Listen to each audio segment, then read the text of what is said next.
Grande Benê, tá me ouvindo bem aí? Tudo ótimo.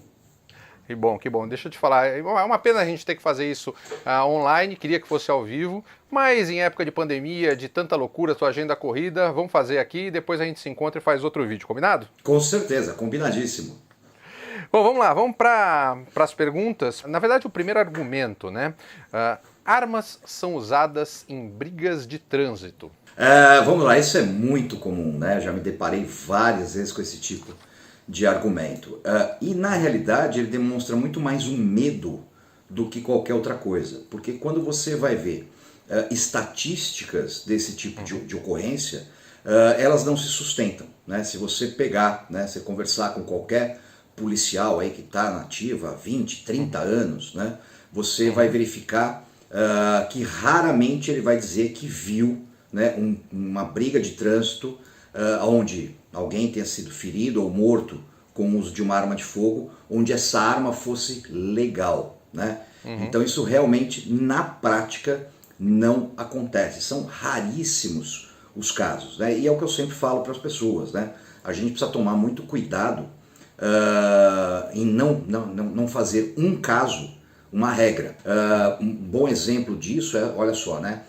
Já há 3 anos os atiradores esportivos eles ganharam, né, vamos dizer assim, né, o direito de portar uma arma de fogo a pronto uso. São aproximadamente aí 250 mil atiradores esportivos hoje no Brasil, né? Ou seja, 250 mil pessoas que podem estar portando armas das suas casas até os clubes de tiro e vice-versa diariamente. E quantas ocorrências negativas nós tivemos nesses 3 anos? Nenhuma. Zero. Né? Simplesmente não aconteceu. Então é aquele medo, né, que muitas vezes é passado para nós, né? A pessoa acaba absorvendo isso por falta de informação e sai repetindo. Perfeito, vamos para o próximo argumento então? Vamos lá.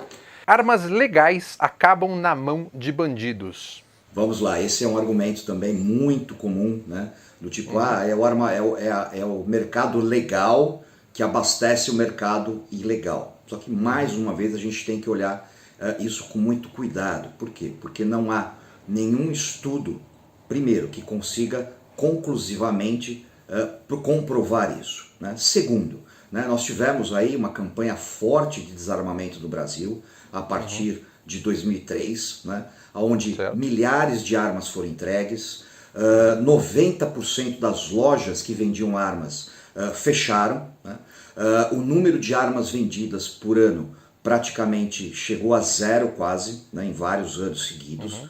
Né? Então, os dados indicam que nesse momento, né, havia menos armas à disposição. Né? E o que aconteceu com o armamento da criminalidade? Não houve nenhum tipo de desabastecimento. Ou seja, os criminosos continuaram armados, continuaram conseguindo o seu armamento, óbvio, no mercado negro. Se a gente pegar lá a invasão do Complexo do Alemão, no Rio de Janeiro, que aconteceu há alguns anos atrás, né? E eu recebi... Né, eu estava lá cobrindo como jornalista, inclusive. Você estava lá? Olha só, eu comentei na época para a TV Record, ao vivo, foi um negócio assim, né, maluco. E assim, o que a Secretaria de Segurança Pública do Rio de Janeiro levantou de todo o armamento que foi apreendido lá, né? Então, primeiro, 80% do armamento era armamento importado, eram de fabricantes internacionais. Sendo que em nenhum momento, antes daquela época, havia esse tipo de armamento à venda no mercado civil. Portanto, não entrou legalmente, não foi comercializado legalmente. Segundo, desses outros 20% que era de fabricação nacional, a maioria absoluta era o quê? De calibres restritos. Portanto, também, né, não era lá o 38 que a pessoa comprava para ter em casa, que estava lá, né, que foi parar lá no morro. Em última instância, é muito perigoso, né, quando você ouve, inclusive, representantes do Estado, secretários de segurança, né, dizendo, olha, não, porque o armamento vai ser roubado do cidadão. Então, peraí. Né? Então, quer dizer, né, que o próprio Estado está afirmando que não vai me proteger, que não tem capacidade para isso. Ele está assinando embaixo a incompetência dele em nos proteger. Portanto, né, é até mesmo imoral que esse mesmo Estado, né, obrigue o cidadão a não ter, né, ou impeça o cidadão de ter uma ferramenta de defesa. É contraditório, né? Exatamente, é contraditório. Né? Para Em não ser última hipócrita. Exatamente. A questão é que as armas não vêm, não são armas que foram legais, que foram roubadas. O Brasil é um país com uma fronteira imensa e Exato. muito difícil de ser controlada, e é muito fácil, a realidade é que é muito fácil trazer arma de Exato. fora, principalmente pelos criminosos, e usar aqui. É muito mais fácil armas de maior calibre, armas que não são permitidas pra gente. Eles não se interessam pelas nossas armas, né? Vamos falar sério. Exatamente, sempre foi assim, né? Se olhar aí as quadrilhas, de crime organizado, vocês vão ver que há décadas, né, eles não utilizam o armamento disponível para o cidadão comum, né, para o civil. Né? Eles sempre preferiram outro tipo de armamento. O criminoso ele sempre vai encontrar uma forma de se armar. Bom, vamos para o próximo argumento aqui. Esse é um que eu escuto muito também. Países sem armas são menos violentos. Tem menos mortes por arma de fogo. Essa é outra afirmação que, quando você vai olhar os dados, ela não se sustenta. Então, se você pegar, né, isso é uma pesquisa, inclusive, que eu utilizo bastante, né, tá no meu livro, né, dos 25 países mais armados do mundo, né, incluindo o nosso vizinho Uruguai, que é o 10º país mais armado do mundo, pouca gente sabe disso, né? Nenhum desses países está entre os mais violentos do mundo. Portanto, a simples presença da arma de fogo não é o fator determinante, né, para uma maior taxa de criminalidade violenta, de homicídios, de violência de uma forma geral. Realmente não se sustenta. Contra dados não tem argumento, gente. Procurem e se informem. Bom, próximo argumento, esse eu também escuto muito. Meu filho ou alguém pode pegar uma arma e cometer um crime ou ter um acidente com essa arma. Vamos lá, né? Questão dos acidentes. Né? Se fala muito, né? Acidente com arma em criança, né? Quando acontece o caso, isso vira manchete, né? Sempre, os jornais batem muito nisso, olha só, não sei o quê.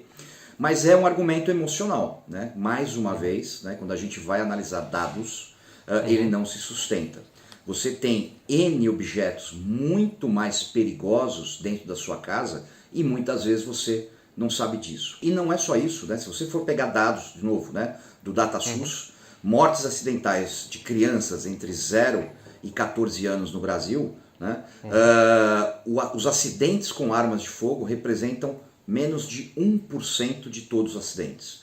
Então é trânsito, afogamento, sufocamento, intoxicação, eletrocução, acidente com objetos cortantes, acidentes com vidro, queda. Também assim, quanto menos tabu tiver sobre o tema arma, maior informação as famílias vão ter e maior cuidado elas vão ter com os próprios adolescentes e crianças, enfim. Exato, e raramente, muito raro, né, uma arma legalizada, ainda mais, né, de atiradores esportivos e etc., se envolver num caso de acidente com crianças. Né? Inclusive nos meus cursos, eu sempre trago esse tipo de informação, né? O que fazer quando você tem uma arma e tem criança em casa. E não tem outro jeito, né? É educar, é a única coisa que funciona. E quando vira tabu, realmente aí não tem educação, então... Exatamente. Tá respondido. Bom, vamos lá. Próximo argumento. Quem gosta de arma é bolsonarista. Barra ou apoia governos ditadores. Muito pelo contrário, né? Historicamente, o desarmamento sempre foi utilizado, né, para controle social. Você tem, né, depois da Revolução Bolchevique, né, União Soviética, 1917, desarmamento. Na Alemanha nazista, inclusive, existe um livro excelente publicado aqui no Brasil, né, que é Hitler e o Desarmamento, né, um livro muito bom que mostra como o desarmamento foi utilizado na Alemanha nazista, né, para controle dos grupos e depois para extermínio desses grupos e mais um monte de casos que tem por aí. Então, via de regra, é exatamente o contrário. Né? Governantes que tendem a desarmar a sua população, tendem a ser autoritários. Né? A questão do bolsonarismo, isso é um problema. Né? Inclusive, isso é um problema hoje. Por quê? Porque assim, você não pode personificar uma pauta. Né? Eu não posso chegar chegar assim e falar assim, não, eu defendo a legítima defesa, né? Então, pô, olha, a legítima defesa... Você não pode se tornar a pauta, né? Exato, exatamente. E foi meio que acabou acontecendo, né? Então, assim, falou de armas, não, é coisa do Bolsonaro. Não, desculpa, isso é muito mais antigo que o Bolsonaro, né? Quando eu comecei nisso, né, o Bolsonaro estava sendo eleito pela primeira vez, né? E eu já falava disso no comecinho na década de 90. Portanto, eleito deputado. Eleito deputado. Isso, eleito deputado lá pelo Rio de Janeiro pela primeira vez, né? E eu já estava trabalhando, já estava estudando essa questão e debatendo essa questão. Então essa não é uma pauta de uma pessoa, não é uma pauta de um político ou de um partido, né? Ela é muito maior do que isso, né? Aliás, e muito anterior também, né? Muito anterior. Muito anterior. A gente pode voltar no tempo do Império e nós já tínhamos discussões como essa, né? Getúlio Vargas e toda a história aí que a gente tem no Brasil nessa questão. Bom, tem uma aqui que até me dói quando eu escuto, mas ela é frequente aqui. Mas se a mídia é contra a posse e o porte de armas, então deve ter alguma razão nisso. Olha, isso é infelizmente, né? Infelizmente a gente ainda tem as pessoas muito pautadas pela grande mídia, né? Que coloca alguma coisa e a partir do momento, se apareceu no jornal tal é porque é verdade, né? E isso não é verdade, né? Nós temos toda uma narrativa por trás disso, toda uma ideologia por trás dessa discussão, né? Então as pessoas precisam tomar muito cuidado. Não estou dizendo para acreditar em mim, né? Estou dizendo para pesquisar, ler, se informar e tomar muito cuidado com os interesses que estão por trás, né? Que te impõem essa ideia, muitas vezes sem contraditório, aliás, a maioria das vezes sem qualquer tipo de contraditório. Aliás, por falar nisso, o professor John Lott tem um livro chamado Preconceito contra as Armas, que ele mostra em dados, em números, como a imprensa trabalha para que você só veja o lado ruim da arma e não aquilo que ela pode trazer de benefício. Talvez essa seja a única pergunta que eu tenho um pouquinho mais de conhecimento de causa que você, nesse assunto, porque eu trabalhei na mídia praticamente, 35 anos. Enfim, existem tanto informações que são erradas por desconhecimento, quanto informações que são erradas por interesses contrários. Então, muito cuidado, sempre consultem várias fontes, sempre vejam pontos de vista diferentes. Por isso que a gente, inclusive, está fazendo esse vídeo aqui. Bom, próximo argumento. Manda bala. A lei desarmamentista reflete a vontade do povo, já que eles elegem o político. Ou seja, já que o povo elege políticos que são contra as armas, então a vontade do povo é que a gente tenha um país desarmamentista. Vamos lá. Então, primeira questão. Aí, muito importante essa pergunta, tá? Primeira questão. Se nós formos levar em conta, e deveríamos levar em conta, a questão da vontade popular, né? O desarmamento não é vontade popular. Tanto é que em 2005 nós tivemos um referendo nacional que debateu esse assunto. Eu fui inclusive um dos coordenadores dessa campanha, tá? E 64% da população brasileira votou que não queria a proibição da venda de armas. Portanto, só posso fazer um parênteses? 64 é um número expressivo demais. Parece um pouco mais que a metade, mas numa eleição, assim, são poucas as vezes que a gente teve uma eleição com diferença de 64% de votos, né? Aliás, foi a única no Brasil, em toda a história do Brasil. Nenhum candidato numa eleição nacional conseguiu a quantidade de votos que nós tivemos, né? Foram quase 60 milhões de votos. Lula não teve isso, Bolsonaro não teve isso. Portanto, isso é inequívoco. Isso é incontestável. Além disso, o que nós tivemos, né? Tivemos a eleição em 2018, Bolsonaro foi eleito.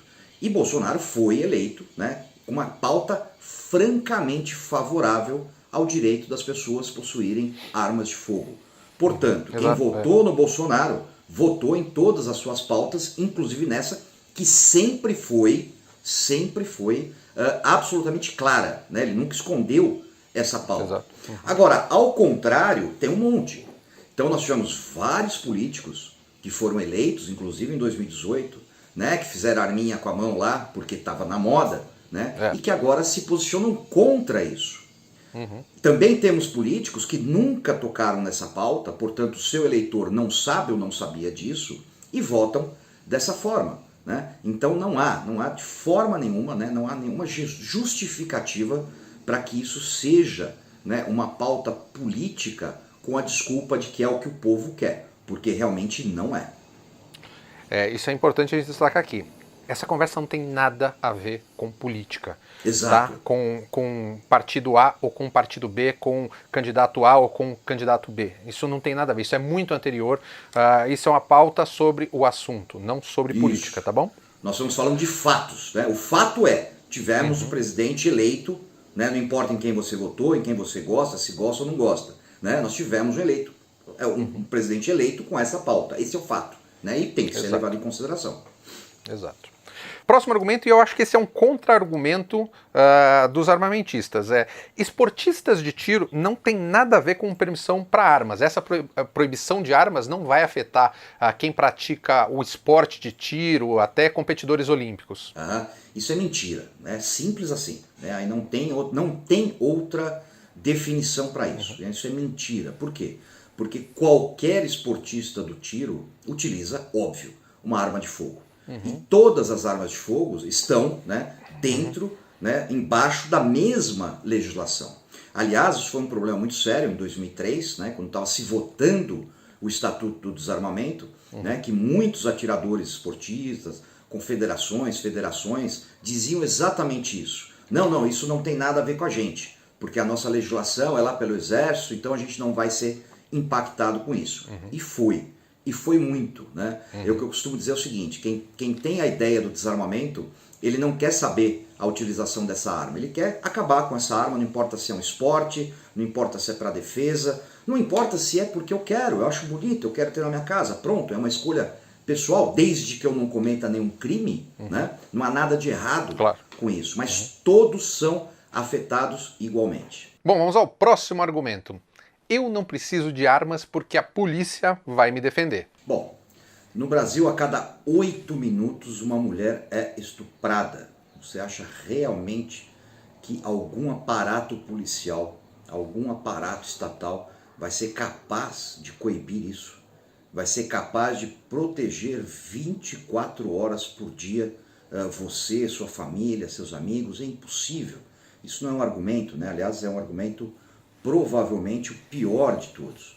Até porque a função da segurança pública não é garantir proteção individualizada, né? E sim garantir a paz social, a aplicação das leis é completamente diferente. Portanto, né, seria esperar, né, que o Estado cuidasse de você a cada minuto, a cada segundo da sua vida.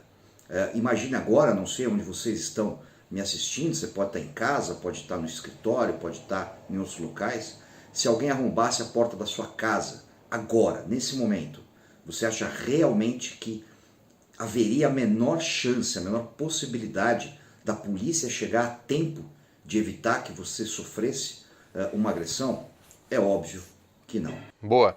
Reforçando, gente, isso de modo algum é uma crítica à polícia. Ao contrário, é uma crítica à deficiência em número, em equipamento e treinamento que a nossa polícia dispõe, tá? Merece muito todo o nosso agradecimento e elogio. E vamos para a última, que é um argumento muito aberto e que eu acho muito bizarro, que é, eu não gosto de armas, tenho medo de armas, armas matam, armas são do mal, armas disparam sozinhas, então ninguém deve ter arma. Eu englobei tudo aqui porque, olha, enfim, todo seu. Esse é o argumento mais mimado do mundo, né? Porque quem fala uma coisa dessa é aquela pessoa mimadinha, né? Aquela pessoa que provavelmente cresceu só ouvindo sim, né? Se eu quero, se eu gosto, pronto, fazem o que eu quero. Se eu não gosto, faço birra, bato o pé, papai não dá, mamãe não dá, ou vice-versa, né? Então é um argumento de pessoas mimadas. Se eu não gosto, eu não quero que ninguém goste. Se eu gosto, eu quero que todo mundo goste por igual, né? E não faz, né, o menor cabimento você ter um pensamento desse, né? Até porque eu não gosto de um monte de coisa, né? E nem por isso eu vou sair proibindo. Por aí dizer, olha, pô, não, tem que proibir porque eu não gosto do cara que usa costeleta. Então tem que proibir costeleta porque eu acho muito feio, né? Não faz o menor cabimento. Né? Mas há de convir que costeleta é um treco feio pra dedéu. Pra Dedéu. Mas não precisa proibir. Tô brincando.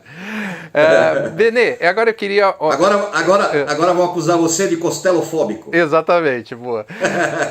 Cara, agora eu queria uma ajuda sua. Essa é uma questão de armamentistas. A gente está com uma polarização muito grande sobre esse assunto. E tem gente que tem discussões homéricas dentro das próprias casas. Então, qual é o melhor jeito de você convencer o seu marido ou sua esposa de que é importante você ter uma arma ali? Como é que você faz isso da forma mais tranquila, mais pacífica possível? Então, é a naturalidade, né? É um assunto que ele precisa ser tratado com a mesma naturalidade que você trata qualquer outro assunto, né? Isso tem que ser assim, né? Eu estou nisso há 30 anos, né? Eu já convenci muitas pessoas, já mostrei para muitas pessoas, tá? Então, quando eu tinha empregos normais, vamos dizer assim, né? Trabalhei com telemarketing, trabalhei como professor, né? Isso sempre foi muito transparente para mim. Então eu chegava, deixava cartucho vazio em cima da mesa, deixava um alvo. A pessoa passava e falava, o que é isso aí, Bené? É um alvo que eu fui atirar. Mas você atira? Tiro. Mas pode? Pode. Porra, sério? Você entendeu? E você vai trabalhando isso para as pessoas verem isso com naturalidade. Né? Eu não chegava no escritório vestido de Rambo, né? Com a carteirinha, com o o distintivo de CAC, né? Atirador esportivo, né? Pelo amor de Deus, né? Aí não tem jeito. Claro. Né? Eu sou uma pessoa comum, como qualquer outra pessoa. Então, a primeira forma é isso, naturalidade. Por quê? Porque quando você tenta impor alguma coisa, via de regra, o que você consegue é um efeito exatamente contrário. Né? Você tem um efeito refratário. Se eu tento impor para você, você vai dizer, não, eu não gosto e pronto. E agora você não vai me convencer, porque vira birra. Né? Vira birra. Deixa de ser uma conversa para virar birra. Vira briga de casal. Aí vira briga de casal, exatamente. Né? Então, a questão é ter argumentação sólida, né? Conhecer o assunto, né? Porque assim, não adianta você também tentar debater se você mesmo não conhece o assunto que você está falando. Né? Claro, não precisa fazer que nem eu passar 30 anos estudando esse negócio. Né? Mas você tem que saber por isso que a gente fez esse resumo nessa matéria aqui. Isso aí. Já fez um intensivão com o Benê aqui. Já tem um negocinho bacana para mostrar aí pro pessoal. Não, legal. Eu acho que esse é um caminho importante também para quebrar o tabu, a gente ter essas informações todas que você passou. Aliás, agradeço. Outra maneira quem é a favor e quer defender a causa é apoiar o ProArmas também, né? Sim, o ProArmas, né, ele tem feito um bom trabalho, né, eu tenho dado apoio, eu não faço parte assim da administração do ProArmas, nada disso, né, eu já tive lá no passado o Movimento Viva Brasil, que fazia algo semelhante, mas eu acabei não dando continuidade, exatamente por falta de apoio, né, então eu acabei acabando com ele, e agora surgiu o ProArmas, né, com o Marcos Polon, tem feito um grande trabalho, eu tenho dado apoio, inclusive lancei um curso, né, exatamente sobre a questão da argumentação, né, o que você precisa saber sobre esse assunto para poder argumentar melhor, para poder debater, né, para poder levar essas informações para as pessoas, e parte da renda vai para o ProArmas também, né, exatamente para tentar aí ajudar um pouco mais. E tem feito a diferença, né, principalmente nesse momento de tantos decretos subindo, caindo, sendo votados, enfim, o trabalho do Polon tá fazendo diferença. Benê, é isso aí. Me fala um pouco como é que tá a tua vida de cursos, livros, como é que tá o curso online, cursos presenciais, palestras? Olha, eu não paro um segundo, né? De julho do ano passado, né? De julho de 2020 até hoje, né? Dificilmente eu tenho um fim de semana sequer sem ter algum evento ou algum curso, né? Então assim, eu sou instrutor de armamento e tiro, me tornei instrutor de armamento e tiro há pouco tempo, são 3 anos só, né? Sempre gostei, sempre fui atirador esportivo, sempre conheci muito bem, e aí eu decidi que eu já sabia o suficiente para ensinar outras pessoas, né? Que eu sempre fui muito preocupado com isso, né? Pô, como é que eu vou ensinar alguém se eu mesmo não sei para mim, né? E aí me tornei também instrutor de armamento e tiro, tenho dado cursos aí pelo Brasil todo, né? Em especial o curso de defesa residencial, que é uma coisa que aflige muitas pessoas, né? Assim, você se sentir inseguro, né? Com medo dentro da sua própria casa, é algo aterrador, né? Muito Sim. preocupante, assim, né? Então eu desenvolvi esse curso. Ele tem na sua versão digital também, mas já está encerrado, né? Foram 2 turmas grandes aí. Lancei também essa oficina de argumentação, né? Também digital, para que as pessoas tenham mais conteúdo, né? E saibam debater, né? Sem brigar, né? Porque briga é uma coisa, debate é outra, né? Tenho os 2 livros publicados também, né? Que é o Mentiram para Mim sobre o Desarmamento, que foi o primeiro. Né, se tornou um best-seller, né, com mais de 60 mil cópias vendidas, o que é uma coisa assim inacreditável para mim. Né? Quando eu escrevi esse livro, eu não fazia a menor ideia. Né? Eu falei, se vender 1000 vai ser muito. Né? E realmente o negócio estourou. E aí em novembro de 2020 também, né, eu também lancei o segundo, né, que é o Sobre Armas, Leis e Loucos, que é uma coletânea de artigos. Eu tenho mais de 250 artigos publicados sobre o assunto. Eu fiz uma coletânea ali com os mais importantes e publiquei nesse livro. E esses livros têm ajudado bastante aí as pessoas que estão procurando conhecer melhor esse assunto. Benê, super obrigado. Eu quero combinar já com você de fazer um vídeo sobre defesa residencial, um vídeo com, sei lá, quero que você selecione aí 7, 8, 10 dicas para dar pra gente. Pode ser? Já fica pré-marcado? Claro, vai ser um prazer. Então tá bom, fechado. Obrigado, meu irmão. Espero te ver em breve aí. Bom trabalho aí. Com certeza. E fique seguro aí. Valeu, abraço. Tchau, Muito obrigado. Bom, pessoal, por hoje é só. Quero agradecer a todos os membros do canal. Se você não é membro, considere tornar-se membro, tá bom? E quero agradecer a cada um de vocês inscritos. Valeu, pessoal. Fui.